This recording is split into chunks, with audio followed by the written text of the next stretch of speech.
آج میں آپ لوگوں کے سامنے مسلمان کے گھر شائع کرنا چاہتا ہوں وہ تحریک آزادی علامہ کا کردار۔ دنیا کی تاریخ جتنی ہے ان میں 15 اگست ہندوستان کی تاریخ کا ایک اہم ترین یادگار پر مشرف تاریخی دن ہے۔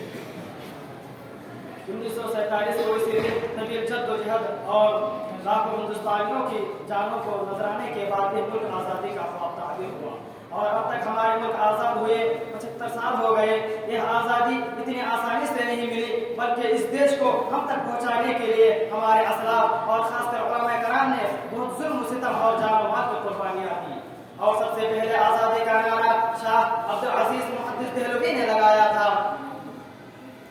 تاریخ شاہد ہے کہ جہاں ملک کی آزادی کے بنیادی تصور مدارس نے پیش کیا، وہی انگریزی تسلط کے خاتمہ کی قیادت علماء کرام نے کی۔ تاریخ جنگ آزادی کے بانی شاہ ولی اللہ دہلوی بدر الدین طیب جی اور محمد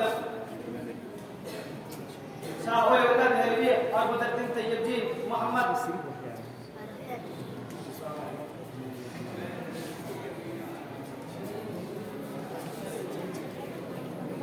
ہمارے ہیں مقرری نمبر 110 مقرری نمبر 110 اس کے بعد تیار رہیں گے۔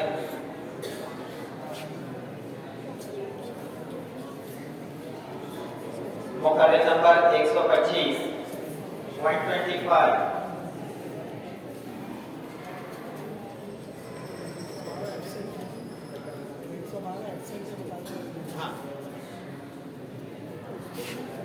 112 نمبر ایبسنٹ ہیں، ججز صاحبان نوٹ فرما لیں۔